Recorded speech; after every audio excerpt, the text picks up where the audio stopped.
Hello, everybody, and happy early Thanksgiving. This is going to talk about the era of good feelings, which takes place at the end of the War of 1812 and roughly stops when John Quincy Adams is elected in 1824, but we'll get to that later.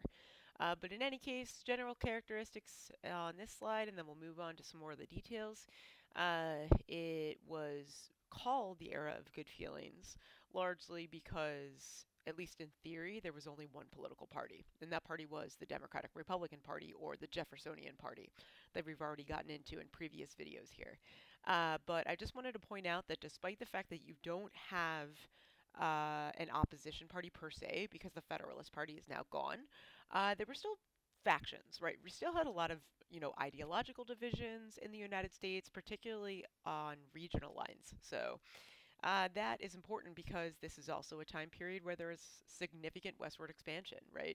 We're starting to see the incorporation of more states into the Union, so we'll touch upon a few of those. And we're also seeing increasing, American encroachment on Native American land, so that will be, problematic in terms of policy. And in terms of factions, we should point out that a lot of those are a result of sectionalism, which we've talked about before. That's the idea that, there's sort of this regional divide in terms of ideals, in terms of lifestyles, culture, and so on. What we're seeing is that these three distinct regions are forming in American development, and one of them is the North, or more specifically, the Northeast, right? And then also you have the South breaking apart in a very distinct faction, and the West. And the really significant issue here is that they all still really depend on one another economically, and so their divides are not significant enough to cause them to break apart. So that's one of the reasons why the Civil War takes so long to break out, right?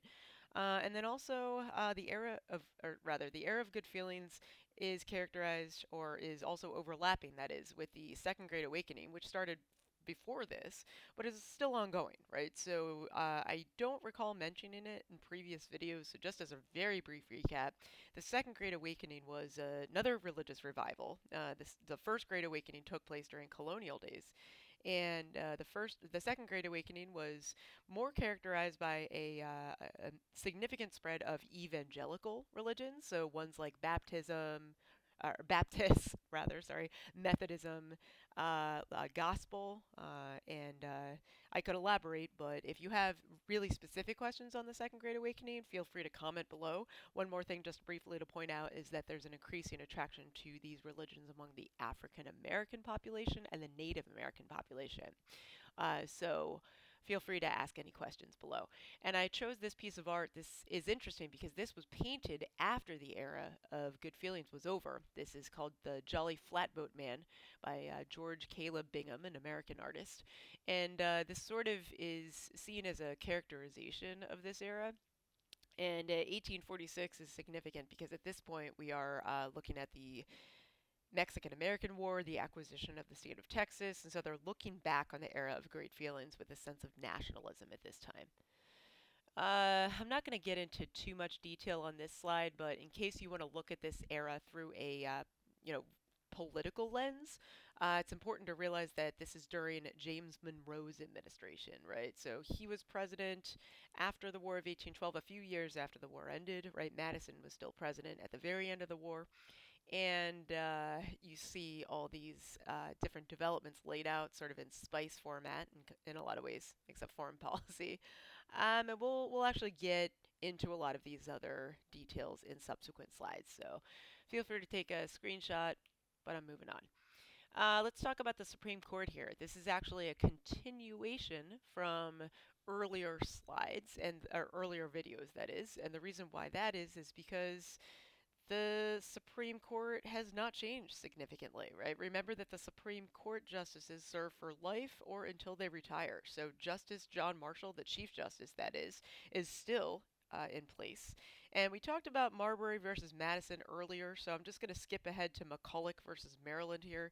And without getting into too much detail, what it does is it establishes that the Bank of the United States is indeed constitutional, right? So that avoids the breakup of the Bank of the U.S. for now. We'll see it break or we'll see it die, for lack of a better word, in Andrew Jackson's presidency, which is coming up. And then Gibbons versus Ogden, which there's a very silly cartoon down here, was a case that regarded interstate trade. And so I'm not going to give you the background. It is kind of interesting, and I'm from this part of the country, so I could go on and on and on. But it took place on the Hudson River. It involved New Jersey and New York trade, rather, on the Hudson River. And basically, the court decision said that only the federal government, Congress specifically, was able to regulate interstate trade, that private businesses or individuals could not do so, or individual states could not do so. And the significance of all three of these cases together shows us that the Marshall Court is really just strengthening the federal government in most cases, right? And so, despite the fact that we have Democratic Republicans in office right now who tend to stress more states' rights, with some exceptions along the way, the Supreme Court tends to continue to hold intact some of the powers of the federal government that that some would argue the Constitution set up. Right, a couple of other cases that I'm not going to get into, but that more or less have similar accomplishments here with regard to strengthening the Supreme Court, were Dartmouth College versus Woodward and Fletcher versus Peck. Feel free to comment with questions about those. All right, moving on to the Missouri Compromise. This was in 1820, obviously, as this shows, and it was the incorporation, well, it was the establishment of the state of Missouri into the United States. And so, Missouri, you can see geographically, is located in a more rural area of the United States. It borders the Mississippi River. And so, one of the major issues surrounding Missouri's annexation, or its incorporation rather, was about whether slavery should extend into Missouri. There were a lot of slave owners that were already there, so they clearly were in favor of that. But its geography made it questionable, right? According to the Northwest Ordinance of 1787, the Northwest Territory was not meant to ever have slaves. And so this issue ultimately became a federal one. And what the compromise entailed was that Maine, actually, which was previously part of Massachusetts, was incorporated as a state, as a free state. And Missouri was incorporated as a slave state. And the most confusing part of this is that they also draw this line here that you see. It's the 3630 parallel latitude, right? That places a border between future free and slave states. And the reason why that's confusing is that Missouri, a slave state, lies above this line. But for future settlement, right, the idea was that any state that was incorporated above this line would not be open to slavery, and anything below would be open to slavery. So just do not get confused by the location of Missouri. I know it seems weird. Oh, but in any case, this arguably just prolongs, the ultimate decision that breaks out in the Civil War, right? So some people say this was sort of just kicking the can down the road, as it were. But the Missouri Compromise is significant in the sense that, we've already talked about so many different compromises at this point, right? What this shows us is that the United States, in its early history, and arguably even after the Civil War in many ways, is a country that is founded and that survives on compromise, right? And so we see that again here.